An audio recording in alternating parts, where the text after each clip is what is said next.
बऱ्याचशा कुटुंबांमध्ये फक्त लहान मुलंच नाही तर मोठी माणसं सुद्धा डाळी, धान्य किंवा कडधान्य खायला मागत नाही। मग अशा वेळेस पुरी, पराठे किंवा चपातीसाठी असं हे पौष्टिक मल्टीग्रेन आटा तुम्ही नक्की करून ठेवा। तर या पिठामध्ये शरीराला लागणारे सगळे उपयुक्त गुणधर्म आहेत, फायबर्स आणि कॅल्शियमने भरभरून आहे। तर लहान मुलांपासून अगदी वयोवृद्ध आजी आजोबांपर्यंत सगळ्यांना चालणार आहे। मल्टीग्रेन आटा वापरून मऊ, लुसलुशीत आणि अगदी दिवसभर मऊ राहणारी चपाती कशी तयार करायची ते सुद्धा दाखवलेलं आहे। पौष्टिक मल्टीग्रेन चपाती सोबत खाण्यासाठी मस्त मटार, फ्लावर, बटाट्याची चमचमीत अगदी 5-6 मिनिटात तयार होणारी रस्सा भाजी सुद्धा शेअर केलेली आहे। म्हणजे हा व्हिडिओ अगदी परिपूर्ण दुपारचा आहार आहे। तर हा व्हिडिओ शेवटपर्यंत नक्की बघा। जर रेसिपी आवडली तर एक लाईक नक्की करा। चला तर मग वेळ न घालवता रेसिपीला सुरुवात करूया। सगळ्यात पहिल्यांदा पौष्टिक मल्टीग्रेन आटा कसा तयार करायचा ते दाखवणार आहे। त्यासाठी एक गोष्ट लक्षात ठेवायची, घरातलं एखाद्या वाटीचं प्रमाण किंवा मेजरिंग कपने घेतलेली सगळी जिन्नस मोजून घेणं गरजेचं आहे। तर या मेजरिंग कपने कपाचं आणि ग्रामचं प्रमाण तुम्हाला दिलेलं आहे। हे पीठ बनवणं तुम्हाला अगदी सोयीस्कर पडेल। तर या कपाने बरोबर 3 कप आणि वजनी म्हणाल तर साधारणतः अर्धा किलो प्रमाणात शरबती किंवा लोकवाण कोणतेही गहू तुम्ही इथे वापरू शकता। इथे आपण लोकवाण गहू घेतलेले आहेत, ज्यापासून मस्त मऊ लुसलुशीत चपात्या तुमच्या तयार होतात। तुमच्या घरामध्ये जे कोणते गहू खात असाल ते तुम्ही इथे वापरू शकता। सेम कपने रोजच्या वापरातला इथे आपण अर्धा कप तांदूळ घेतलेला आहे आणि वजनी म्हणाल तर साधारणतः 100 ग्राम प्रमाणात कोणताही जो असेल तो तुम्ही इथे वापरू शकता। अर्धा कप फायबर्स आणि कॅल्शियमने भरपूर ज्वारी घेतलेली आहे। ज्वारी खाणं खूप जास्त पौष्टिक आहे, तुम्हाला माहितच असेल, पण मुलं भाकरी खात नसतील तसं हे मल्टीग्रेन पीठ मध्ये तुम्ही वापरू शकता। सेम कपने अर्धा कप कॅल्शियम, फायबर आणि आपल्या आरोग्यासाठी खूप जास्त गरजेचं नाचणी घेतलेली आहे।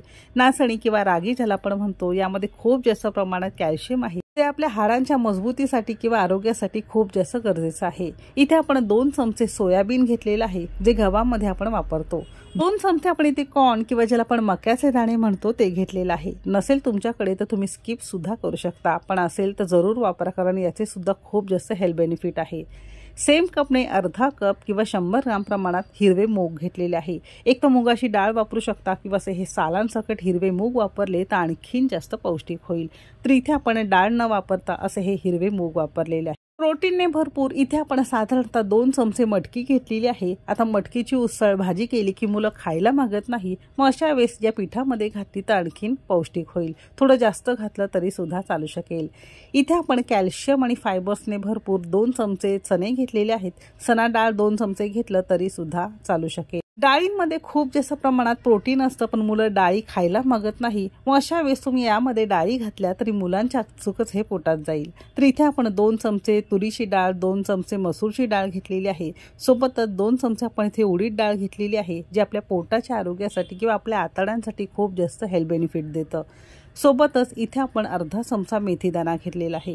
मेथीदाणा आपल्या शरीरासाठी किती गरजेचं आहे, कारण आपल्या केसांचं आरोग्य असेल, डोळ्यांचं असेल, आपल्या पोटाचं असेल, अगदी हाडांचं असेल, डायबिटीजसाठी सुद्धा मेथीदाणा खूप जास्त पौष्टिक आहे। मुलं खात नसतील तर अशा वेळेस यामध्ये तुम्ही वापरू शकता। आता यामध्ये धान्य, कडधान्य किंवा डाळी वापरलेल्या आहेत, तर चपाती आपली कडक होणार आहे, थोडीशी घट्ट होणार आहे। तर त्यासाठी सेम कपने अर्धा कप किंवा 50 ग्राम प्रमाणात पण इथे जाड पोहे घेतलेले आहेत। तुम्ही पातळ पोहे घेतले तरी सुद्धा चालू शकेल। यामुळे तुमची चपाती बराच वेळ किंवा दिवसभर अगदी मऊ राहणार आहे। कदाचित या मल्टीग्रेन आटामध्ये तुम्ही पोहे घालण्याची पद्धत पहिल्यांदाच पाहिली असेल, जर पाहिली असेल तर मला कमेंट करून नक्की सांगा। याच्या व्यतिरिक्त आणखीन काही तुम्हाला कडधान्य, डाळी वापरायचं असेल तर तुम्ही तुमच्या आवडीनुसार वापरू शकता। आपण ही सगळी जिन्नस वापरलेली आहेत, छान एकजीव करून घेणार आहोत। तुम्हाला हवं असेल तर एखाद्या हलक्याशा ओल्या कॉटनच्या कापडावर तुम्ही ह्याला स्वच्छ पुसून घेऊ शकता किंवा असंच जळायला दिलं तरी सुद्धा चालू शकेल। हवं असेल तर थोडा वेळ उन्हामध्ये तुम्ही हे ठेवू शकता।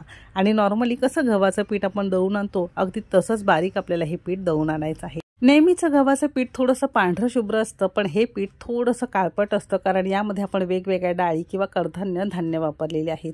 तर असं हे पीठ आपलं तयार झालेलं आहे। असं पीठ एकदाच करून ठेवलं तर अगदी महिना, 1.5 महिना व्यवस्थित राहतं। थोडंसं घरामध्ये करून ठेवा आणि नंतर जर मुलांना किंवा मोठ्यांना आवडलं तर तुम्ही थोडं जास्त प्रमाणात करू शकता।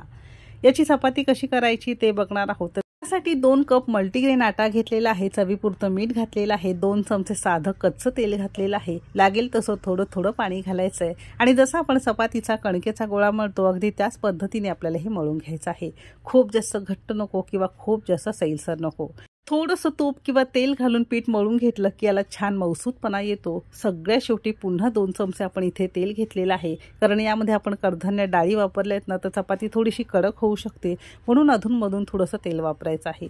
असा हा छान मऊसूत गोळा आपण मळून घेतलेला आहे। आता याला झाकून साधारणतः एक 10-12 मिनिटासाठी आपण ठेवून देणार आहोत। सकाळी डब्यासाठी हवं असेल, वेळ नसेल तर डायरेक्ट चपात्या किंवा पोळ्या केल्या तरी सुद्धा चालू शकेल। आपण इथे साधारणतः 8-10 मिनिटं झाकून ठेवलेलं होतं, तर बघू शकता मस्त मऊसूत होतं पीठ भिजल्यानंतर, आणि असं हे छान हलकं आणि याला छान जाळी सुटते। तर एकसारखं थोडंसं मळून घेतलेलं आहे। चपात्या जितक्या लहान मोठ्या मध्यम आकाराच्या लागत असेल तसे आपल्याला गोळे करून घ्यायचे आहे। बघू शकता पुरेसा याला छान चिकट पण आलेला आहे। असा हा गोळा आपण करून घेतलेला आहे। आता थोडंसं गव्हाचं पीठ भुरभुरायचं आहे आणि छोटी पुरी आपण याची लाटून घेणार आहोत। साधी पोळी लाटू शकता किंवा तुम्ही याची घडीची पोळी सुद्धा तुम्ही याची तयार करू शकता, तुम्हाला जशी आवडेल त्या पद्धतीने। छोटी पुरी लाटल्यानंतर थोडंसं तेल लावून हाताने छान पसरून घेणार आहोत आणि याची आपण घडी घालणार आहोत।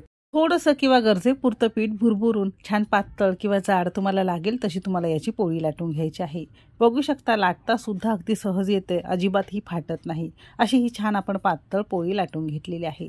तवा इथे छान गरम झालेला आहे। रोजचा आपला लोखंडीच तवा घेतलेला आहे। तवा छान गरम करून घ्यायचा आहे आणि मोठ्या असे वर खाली करत दोन्ही बाजूने साधारणतः एक 5-6 मिनिटं भाजून घेणार आहोत। गॅस आवश्यकतेनुसार कमी अधिक करू शकता। लक्षात असू द्या, घातलेली सगळी जिन्नस कच्चीच घातलेली आहे, अजिबात धुवून भाजून वगैरे सुकून घेतलेली नाही, म्हणून व्यवस्थित भाजल्यानंतर चांगली खरपूस भाजली त्यानंतरच आपण याला तेल किंवा तूप लावणार आहोत। जर तुम्हाला तेल तूप लावायचं तर तुम्ही अशीच खरपूस भाजून खाल्ली तरी सुद्धा चालू शकेल। अगदी दिवसभर मऊसूत राहते, कारण यामध्ये आपण पोहे वापरलेले आहेत। पीठ मळताना यामध्ये आपण थोडंसं तेल घातलेलं होतं, तशी ही तुमची मस्त मऊ लुसलुशीत आणि प्रत्येक पोळी अशी छान फुललेली तुम्हाला तयार मिळते। या पिठापासून फक्त पोळी चपातीच नाही बरं का, तर पराठे, वेगवेगळ्या प्रकारच्या पुऱ्या वगैरे असतील, साध्या पुऱ्या असतील किंवा यापासून वेगवेगळे पदार्थ सुद्धा मी तुमच्यासोबत शेअर करणार आहे। तर असं हे पीठ तुम्ही नक्की करून ठेवा, म्हणजे काय होईल, मी वेगवेगळे पदार्थ या पिठापासून दाखवीन तर तुम्हाला सुद्धा घरामध्ये ट्राय करता येतील। तर अगदी घरच्या घरी हायजेनिक पद्धतीत खूप जसं पौष्टिक मल्टीग्रेन आटा किंवा मल्टीग्रेन चपाती, पराठा आणि पुऱ्यांसाठी पीठ आपलं तयार झालेलं आहे। एकदम मऊ लुसलुशीत झालेली आहे, छान पांढरी शुभ्र झालेली आहे। तशी ही पोळी तुम्ही नक्की करून बघा। मस्त गरमागरम पोळ्या झालेल्या आहेत। आता याच्यासोबत खाण्यासाठी फ्लावर, मटार आणि बटाट्याची मस्त चमचमीत रस्सा भाजी कुकरला अगदी 5-6 मिनिटात कशी बनवायची आहे ते बघणार आहोत। त्यासाठी कुकरमध्ये पळीभर तेल छान कडकडीत गरम करून घेतलेलं आहे आणि यामध्ये आपण काही दिवसांपूर्वी एक भाजीसाठी वाटण तयार केलेलं होतं, तर हेच वाटण वापरून आज आपण ही भाजी तयार करणार आहोत। असं वाटण तुम्ही एकदाच करून ठेवलं की अगदी महिनाभर फ्रीजमध्ये व्यवस्थित राहतं। लिंक हवी असेल तर डिस्क्रिप्शनमध्ये दिलेली आहे। आता भाजीनुसार तुम्ही तुमचा अंदाज घेऊन वाटण घेऊ शकता। आपण इथे साधारणतः 5-6 चमचे वाटण घेतलंय। एक मध्यम आकाराचा टोमॅटो घेतलेला आहे। टोमॅटो चालत नसेल, आवडत नसेल तर न घालता फक्त वाटण तुम्हाला यामध्ये परतून घ्यायचं आहे। तेल सुटेपर्यंत 2-2.5 मिनिटं मध्यम आचेवर परतून घेतल्यानंतर थोडीशी कोथिंबीर भुरभुरलेली आहे, थोडंसं हिंग, अगदीच पाव चमचा हिंग पूड घेतली आहे आणि अर्धा चमचा स्पेशल आपला मालवणी मसाला घेतलेला आहे। हे मसाले सगळे आपल्या कुकिंग तिकीट मराठीचेच आहे। तुम्हाला घ्यायचं असेल तर डिस्क्रिप्शनमध्ये माझा व्हॉट्सअप नंबर दिलेला आहे, घर बसल्या तुम्ही हे ऑर्डर करू शकता। चवीपुरतं मीठ घेतलेलं आहे, तुम्ही तुमच्या चवीनुसार मीठ घेऊ शकता। मसाले मिनिटभर मध्यम आचेवर आपण परतून घेणार आहोत। जर जास्त कोरडे वाटत असेल तर थोडंसं पाणी घालू शकता। आपण इथे थोडंसं पाणी घालून असं छान लालसर किंवा तेल सुटेपर्यंत परतून घेतलंय। सगळ्या घरात मस्त सुगंध पसरलेला आहे। आता या वाटणामध्ये फ्लावर, मटार आणि इथे 2 मध्यम आकाराचे कच्चे बटाटे सालांसकट फोडीमध्ये घेतलेला आहे। तुम्हाला नसेल घालायचं तुम्ही फक्त फ्लावर मटार घेतलं तरी सुद्धा चालू शकेल। सेम वाटणामध्ये आणि सेम प्रोसेसने तुम्ही यामध्ये वेगवेगळ्या कडधान्यांच्या रस्सा भाज्या, फळ रस्सा भाज्या तुम्ही यामध्ये तयार करू शकता। 2 मिनिटं सुगंध येईपर्यंत छान परतून घेतलेला आहे। आता यामध्ये आवश्यकतेनुसार जितका पातळ, घट्ट, सुकी भाजी लागत असेल त्यानुसार तुम्हाला यामध्ये पाणी घालायचं आहे। आपण हे भाताबरोबर किंवा चपाती पोळी बरोबर खाणार आहोत, म्हणून थोडंसं रसरशीत पातळ आपण इथे केलेलं आहे। तुम्हाला जर डब्याला सुकी भाजी करायची असेल तर कमी पाणी घाला, जास्त करायची असेल तर थोडंसं जास्त पाणी वाढू शकता। झाकण लावायचं आणि कुकरला बरोबर 2 शिट्या काढणार आहोत। घाईची वेळ होती म्हणून कुकरला केलेला आहे। तुमच्याकडे वेळ असेल तर कढई किंवा टोपामध्ये तुम्ही करू शकता। एक साधारणतः मध्यम आचेवर एक 15 ते 20 मिनिटात ही भाजी टोपा किंवा कढईमध्ये तयार होते आणि कुकरला अगदी 7-8 मिनिटात तुमची ही भाजी तयार झालेली आहे। एकदम मस्त रसरशीत फ्लावर, बटाटा, मटारची भाजी खाण्यासाठी तयार झालेली आहे। तसं वाटण तयार करून ठेवलं की अशा हव्या त्या भाज्या तुम्ही तयार करू शकता डब्यासाठी किंवा अशा या रसरशीत रस्सा भाज्या।